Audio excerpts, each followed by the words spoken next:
You have no right to go digging through deleted messages like some paranoid hacker, Lauren. That trust fund was family money long before you decided it belonged to you. Your brother needed the capital to keep his head above water, and the retreat doesn't maintain itself. You were always off chasing whatever shiny idea popped into your head that week. If you wave those screenshots around this community, you'll learn real quick who people actually believe. We built this place. You just lived in it. Be out of the house by morning. Security will change the codes if you're not. Don't force me to make this uglier than it already is. Hi, my name's Lauren Ellis. I am 30 years old. I sat on the edge of the guest bed in the coastal house, staring at the blank phone screen after my father hung up. The call had lasted less than 90 seconds, but every word landed like he had rehearsed it for weeks. Typical. He always delivered ultimatums like he was doing me a favor by not raising his voice. If you have ever had the person who is supposed to look out for your future admit in the same breath that he drained it and then threatened to lock you out of the only roof you had left, drop your thoughts below. I needed to know I was not the only one who felt the ground tilt. The whole thing had started 3 days earlier when I was cleaning up the shared family cloud account. My father had asked me to organize old photos and documents before the summer season started at the gated retreat. I was the one who always got the tech tasks because I worked remotely as a data analyst and actually knew how the folders worked. I was moving files into proper archives when I noticed the trash bin had not been emptied in months. Out of habit, I clicked in to clear it. What I found instead were screenshots my brother Daniel had taken of text threads between him and my father. The messages were dated over the past 2 years. They discussed moving money out of the trust our grandparents had set up for education and future needs. The amounts were not small. One transfer was described as covering Daniel's shortfall on the new venture. Another was labeled simply retreat assessments and upgrades. My name appeared only once in a line from my father that read, "Lauren won't notice if we keep it quiet. She never asked for statements anyway." I took my own screenshots before anything could disappear again. Then I sat there on the floor of the small office off the main living room, the ocean visible through the window, and felt something cold settle in my chest. Not shock, exactly. More like the final click of a lock I had been jiggling for years without realizing it was already open. My father had always framed the trust as nearly empty. When I asked about using part of it for a certification program that would have let me move into better remote work 3 years ago, he told me the market had taken most of it and the rest was tied up in long-term holdings. He said it with the same calm certainty he used when telling me the coastal house needed another round of expensive updates. I had believed him because believing him was easier than admitting the man who signed my report cards and taught me to drive might be lying to my face. Daniel had been the one who needed help. His last business attempt had burned through cash faster than anyone admitted out loud. My father had stepped in quietly the way he always did for Daniel, and now the evidence was sitting in my phone in crisp, time-stamped screenshots. I did not confront anyone right away. I spent the next 2 days pretending everything was normal while I copied the files to a secure drive and started looking up what recourse actually existed for this kind of thing. That was when my father called. After the call ended, I walked out onto the small balcony that overlooked the private beach access. The gated community was quiet in the late afternoon. Most of the other houses had their hurricane shutters partially open, preparing for the season. People nodded at each other on the walking paths. They knew my father as the reliable one who served on the architectural review board and always paid his assessments on time. They knew Daniel as the charming son who sometimes joined the weekend golf group. They knew me as the quiet daughter who visited a few weeks a year and kept to herself. I wondered how fast that polite distance would turn into something colder once word got around. I called my friend Tyler Brooks that evening. He was the only person outside the family I trusted with anything technical. We had worked on a couple of freelance projects together, and he understood how easily digital trails could be erased or recovered. I did not send him the screenshots yet. I just asked if he could walk me through the cleanest way to preserve metadata on recovered messages without triggering any account alerts. He did not ask why. He just sent me a short list of steps and told me to call him if it got messy. The next morning, I drove into town to meet with Patricia Hale. She was a financial attorney a former colleague had recommended years ago. I had never needed her before. I laid out the timeline and showed her the screenshots on my phone without handing over the device.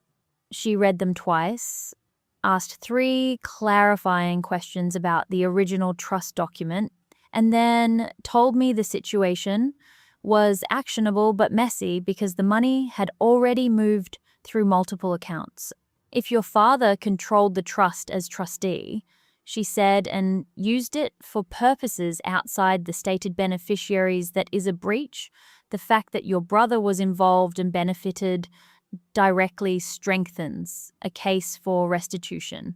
But these things move slowly unless someone forces the issue. I left her office with a folder of next steps and a heavier feeling in my stomach than when I had walked in. Forcing the issue meant the quiet, sarcastic comments I had been making in my own head for years were about to become public record.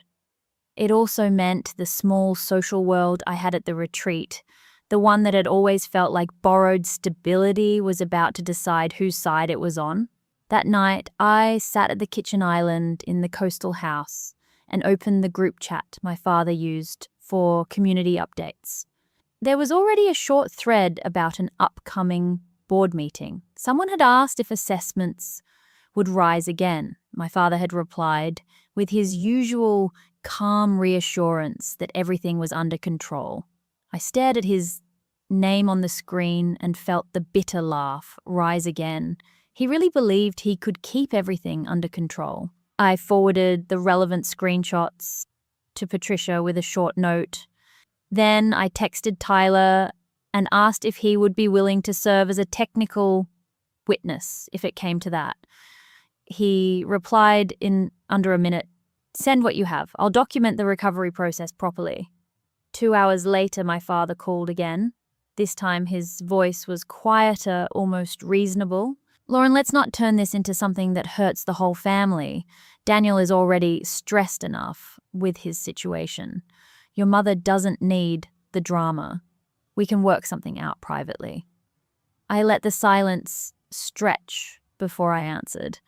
"You already worked it out privately. I just found the receipts." He hung up without another word. I sat in the dark kitchen for a long time after that. The ocean was audible through the open window, steady and indifferent. Somewhere down the street, a golf cart hummed past. The gated community kept running exactly as it always had, unaware that the version of my father they respected was about to be tested against actual evidence. I did not sleep much that night. Every time I closed my eyes, I saw the same line from one of the recovered messages, the one where my father had written that I would never notice. He'd been right for a long time. I had not noticed because I had been busy trying to believe the version of the family he wanted me to believe. That version was gone now. What came next was going to be loud, and it was going to cost me more than just a place to stay for a few weeks each year. But the alternative was pretending I had not seen the screenshots. I had spent enough years pretending. The morning after the second call from my father, I woke up to the sound of the automatic sprinklers kicking on outside the guest room window. The coastal house felt too quiet, the kind of quiet that only happens when everyone else has already decided you are the problem. I made coffee in the same mug I had used every visit for the past 5 years and sat at the kitchen island again, scrolling through the screenshots one more time. The timestamps were brutal in their casualness. My father had written Lauren won't notice like it was a minor administrative detail instead of the line that ended any claim he had to my trust. I forwarded the full set to Patricia Hale with a short message, asking what the fastest formal step would be. She replied before I finished the second cup of coffee, a demand letter to my father as trustee, copied to my brother citing the specific transfers and the trust language. She said it would force a response on paper and create a record. If they ignored it or lied in writing, that became evidence too. She attached a draft and told me to read it carefully before I approved sending it. I read the draft twice. It was cold and precise, the way legal documents are supposed to be. It listed every transfer mentioned in the messages, the dates, the amounts described, and the fact that the stated purpose of the trust had been education and future stability for the beneficiaries. It did not accuse. It simply required an accounting and restitution within 30 days. Patricia added a note that if they wanted to settle privately before anything went further, this was the moment to do it. I approved it. She said she would send it by certified email and physical mail that afternoon. The moment it left her outbox, the version of my life where I could still pretend this was just another family disagreement was gone. My mother called an hour later. Her voice was careful in the way it always got when she was trying to manage two sides of the same argument without admitting either one existed. Lauren, your father is very upset. He says, you took things out of context. Daniel's already dealing with enough stress from his business. Can we please talk about this like adults before it gets worse? I let her finish. Then I asked the question I'd been holding since the night before. Did you know the money came from the trust Grandma and Grandpa set up? There was a pause, long enough that I heard the faint sound of her moving around whatever room she was in. When she spoke again, her tone had shifted from careful to defensive. I knew your father was helping Daniel. I thought it was temporary from other accounts. He told me the trust was already low because of market things. I didn't ask for details because I trusted him to handle the money the way he always has. She did not say she was sorry. She said she trusted him. That was the partial truth she was willing to offer. It landed exactly where I expected it to land, somewhere between an excuse and a warning. She was choosing the version of the story that kept the family intact on paper. I told her I had already sent a demand letter through an attorney and that she could read it when it arrived. Then I ended the call. The first ripple in the social circle showed up 20 minutes later. Elena Vargas, who lived 3 houses down and had always been polite in that distant community association way, texted me. Hey, just checking in. Richard Vance mentioned something about a family matter at the board level. Everything okay over there? Richard Vance was the current head of the Architectural Review Board and the unofficial keeper of the community's reputation. If my father had already started damage control by looping in the board, then the ripples were moving faster than I had calculated. I replied with a short, all good thanks, and put the phone face down. The sarcasm in my own head was immediate and sharp. Of course, my father had gone to the board before he had even read the demand letter. He was protecting the image before he protected the facts. By late afternoon, the demand letter had been delivered. Patricia confirmed receipt from both my father and Daniel. 2 hours after that, My father called again. This time, he did not start with threats. He started with the tone he used when he wanted to sound like the reasonable adult in the room. Lauren, this letter is unnecessary. We can resolve this between us without dragging attorneys into family business. Daniel's willing to sit down and explain. His side, your mother is worried sick. Come back to the main house tomorrow, and we will talk. I laughed, once short and bitter before I answered, You already told me to be out by morning. Now you want a family meeting. Which version are we doing today? He was quiet for a second. Then the edge came back. You are making a mistake that is going to cost you more than you think. This community does not take kindly to people airing dirty laundry in public. Think about what you are doing to your own name here. I ended the call without responding. The threat about the community was not subtle. It was the same tactic he had used my entire life, only now it came with the added weight of actual neighbors who paid the same assessments and sat on the same committees. If Richard Vance was already involved, the social circle was no longer neutral. It was being actively managed. That evening, I walked the path along the private beach access. The tide was coming in, and the air smelled like salt and cut grass from the community landscaping crew. Elena Vargas was out walking her dog.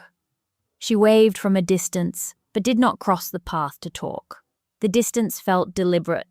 Word traveled fast in a place where everyone's mailbox was within 50 feet of everyone else's. I went back to the house and opened my laptop. Tyler had sent a clean timeline of the metadata from the recovered messages formatted like a report. He had also added a short note. If this goes to any formal proceeding, this chain of custody is solid. Let me know if you need me to sign anything. I saved the file and forwarded it to Patricia. The evidence was no longer just screenshots on my phone. It was documented, time-stamped, and ready to be used. The next morning brought the first real escalation. A community-wide email from Richard Vance appeared in the shared inbox. It was short and professionally worded. It referenced recent inquiries regarding trust and financial matters within one of our member families and reminded everyone that the Architectural Review Board took privacy and reputation seriously. It did not name names. It did not have to. Everyone who mattered already knew whose family was being discussed. I read it twice, then I forwarded it to Patricia. With one line, they are circling the wagons. She replied that this kind of community pressure could actually help our position if it showed a pattern of trying to suppress the issue rather than address it. She also said the demand letter's 30-day clock was still running and that we should wait for their written response before deciding on next steps. I spent the rest of the day packing the few things I had brought to the coastal house. Not because my father had ordered me out, but because I no longer wanted to be in a place where the walls themselves felt like they were on his side. I booked a room at a small hotel outside the gate for the next week. The act of making the reservation felt like the first concrete decision I had made that was entirely mine. That night, just after I finished loading the car, Daniel called. His voice was tired in a way I had not heard before. Lauren. I did not know he was going to pull the board into this. I told him to leave it alone. The business thing got out of hand, and he said he would handle it. I should have pushed back harder. I am sorry. It was not a full confession. It was an admission that he had known enough to feel guilty and had chosen not to stop it. I told him the demand letter was already with his attorney and that any further conversation needed to go through Patricia. He did not argue. He just said he understood and hung up. And I drove out of the gated community at 10 o'clock at night with the headlights cutting through the dark live oaks. that lined the entrance road. The security gate lifted without any issue. No one stopped me. The community kept running exactly as it always had. My father's name still carried weight inside those gates. Mine did not. I checked into the hotel and sat on the edge of the bed with the room key still in my hand. The emotional weight of the last few days finally caught up in a way that felt physical. My hands were steady, but my chest felt tight in a way that had nothing to do with anger and everything to do with the realization that the people I had spent 30 years calling family had treated my future like a line item they could move around a spreadsheet. I did not cry. I opened my laptop instead and started a new document. I titled it Timeline and Evidence, Trust Matter. Then I began copying every date, every transfer description, and every message fragment into clean numbered entries. The sarcasm in my head was still there, quiet and sharp, but it was no longer the loudest voice. The loudest voice now was the one that kept repeating the same simple fact: they had taken what was mine and expected me to thank them for the roof they built with it. I worked until the hotel clock read 2 a.m. When I finally closed the laptop, the first part of the fight was already behind me. The demand letter was out. The community knew something was wrong, even if they did not know the details yet. My mother had offered her partial version of the truth, and I had not accepted it. Daniel had offered an apology that was not quite an admission, and I had not accepted that either. What came next would depend on how my father chose to respond when the 30-day clock started ticking in earnest. I suspected he would not go quietly. He had too much invested in the version of himself the gated community believed in. I turned off the light and lay in the dark, listening to the distant sound of traffic on the highway outside the hotel. For the first time in years, the silence did not feel like something I was supposed to fill with someone else's expectations. It felt like space I had finally taken back. The next morning, I woke to an email from Patricia Hale. My father's attorney had responded to the demand letter with a flat denial and a counter threat of a defamation claim if I continued spreading unsubstantiated accusations. The response claimed the transfers were legitimate loans documented elsewhere, and that the trust language gave the trustee broad discretion. Patricia forwarded it with a single line: "They are bluffing. The metadata on your screenshots directly contradicts the dates they are claiming we push back today." I sat at the hotel desk with the laptop open and read the denial twice. The sarcasm rose automatically. Of course, my father had chosen the one response that required me to prove what he had already admitted in private messages. He was betting that the gated community would side with his version long enough for the 30-day clock to run out and for me to get tired. Richard Vance called an hour later. His voice was the smooth, concerned tone of someone who had already decided whose side the board was on. "Lauren, I know family matters can get complicated. The board has received some concerns about potential disruption to the community's reputation. We would prefer to handle this internally before it affects property values or neighbor relations. Perhaps you could reconsider the formal route." I let the silence sit for a beat before answering. "Richard, the formal route is the only one that forces an accounting. If the board wants to protect property values, maybe it should start by protecting the people whose money was moved without their knowledge." He cleared his throat and changed the subject to community harmony. I ended the call before he could finish the sentence. The first mini cliffhanger of the day arrived when my phone buzzed with a community group text that had been forwarded to me. Someone had screenshotted Richard's earlier email about recent inquiries regarding trust and financial matters, and added a comment. This is why we vet new members carefully. Drama follows some families. The message did not name me, but the implication was clear. The social circle was already choosing sides, and the side with the nicer house and the longer tenure was winning for now. I forwarded the group text to Patricia and to Tyler. Tyler replied first with a short, "This is getting ugly fast. Need me to document anything else?"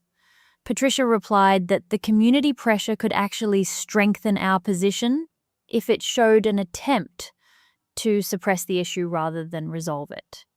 She said she would file a formal reply to the denial by end of day and request an immediate accounting under the trust terms.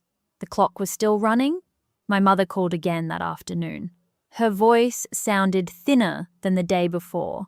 "Your father is under a lot of stress. Daniel's business is still struggling and the board is asking questions.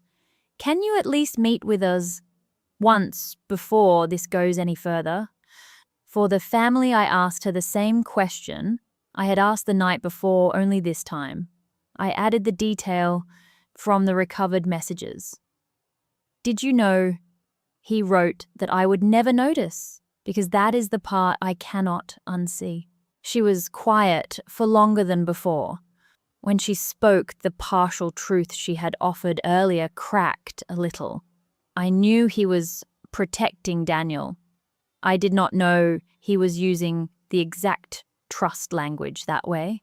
I thought it was temporary and that you would be taken care of eventually. I should have asked more questions. It was the closest she had come to acknowledging the lie. It was also not enough. I told her the formal process was already moving and that any further conversations needed to go through Patricia. She did not argue. She just said she was sorry in a voice that sounded like she was apologizing for the weather instead of for the years of silence. That evening, the second escalation hit. An anonymous email appeared in the community inbox. It contained a redacted version of one of the recovered messages, the one where my father had described the transfer to Daniel as handled quietly. The sender had not included my name or the full context, but the implication was obvious. Someone inside the gates had seen the demand letter or the denial and had decided the community deserved to know the version that did not come from the Architectural Review Board. Richard Vance sent a follow-up email within the hour demanding that all members cease speculation and forwarding of private matters. The demand only made the speculation louder. Elena Vargas texted me again this time, without the polite distance. I saw the email chain. "If what is being said is even half true, you are not the one who should be leaving. Let me know if you need anything." The support from one neighbor did not change the overall temperature, but it was the first crack in the wall my father had built. The social circle was no longer uniformly on his side. It was fracturing, and the fracture was visible. Daniel called late that night. His voice was raw in a way that made the sarcasm in my head go quiet for a moment. "Lauren, I need to tell you something before this gets worse. Dad did not just ask me to go along with the transfers. He told me if I did not take the money and keep quiet, he would cut me off completely. No more help with the business.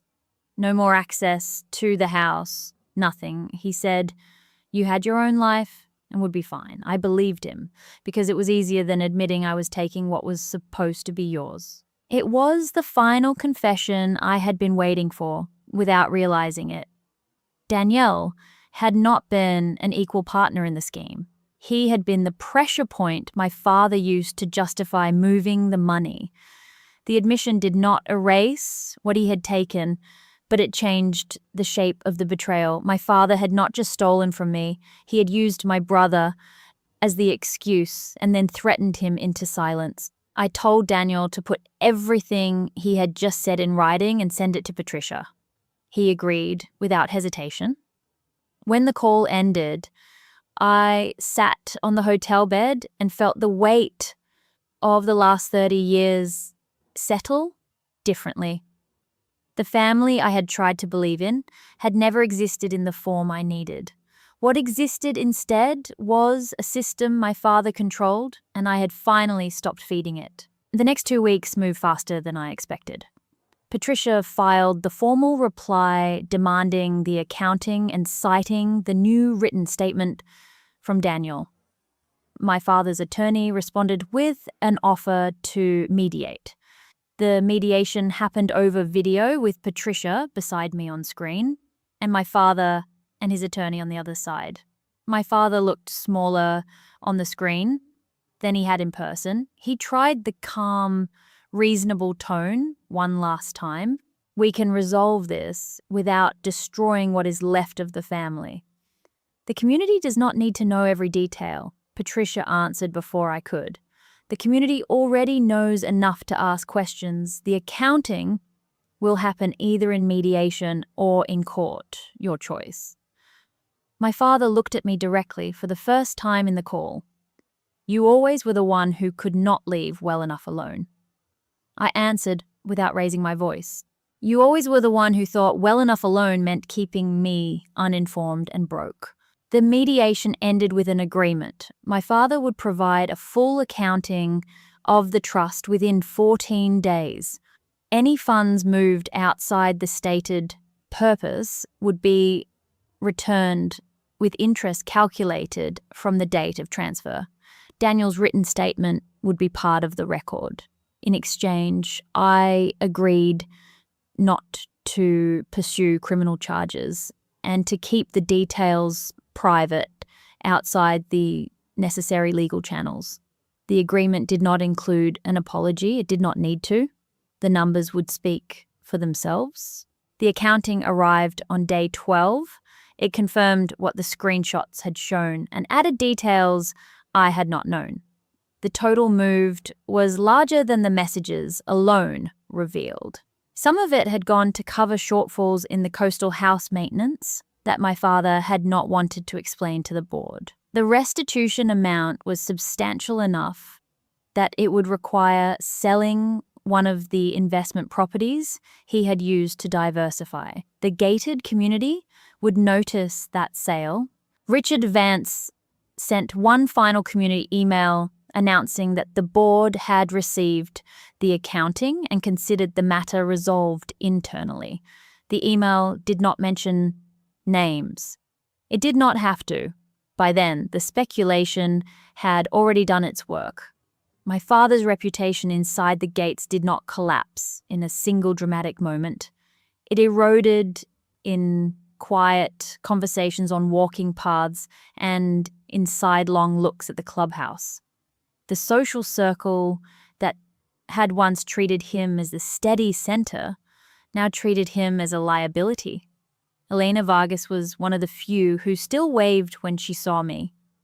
Most of the others had already decided the drama was too expensive to stay near. I moved out of the hotel and into a small apartment 30 minutes inland. The coastal house keys were returned through Patricia. I did not go back for a final walk on the beach access. There was nothing left there that belonged to me. The emotional breakdown came on a Tuesday afternoon, 3 weeks after the mediation agreement was signed. I was unpacking the last box from the coastal house when I found the old frame photo my mother had given me years ago. It showed the 4 of us at the retreat, smiling in the way families smile when someone is holding the camera. I sat on the floor of the new apartment with the photo in my lap and finally let the weight hit. The tears were not loud. They were the kind that come when you realize the picture was always staged and you had spent years trying to live inside the frame anyway. When the crying stopped, the quiet that followed was not empty. It was the same quiet I had felt in the hotel the night I drove out of the gates. Only now it had weight and direction. I had the accounting. I had the restitution agreement. I had Daniel's written confession on file. I had a new apartment that no one in my family had the code to. The social circle at the retreat had collapsed around the version of the story my father preferred, and I had walked away without trying to salvage my place in it. I did not feel triumphant. I felt clear. Blood had never been the loyalty I needed. The loyalty I needed was the one I finally gave myself when I stopped pretending the version my father wrote was the only one that counted. Thank you for listening to my story. If your family ever made you question whether blood was supposed to cost you your future, drop your thoughts below. I learned the hard way that choosing yourself is not the same as giving up. It is the only way the future stops belonging to the people who already spent it.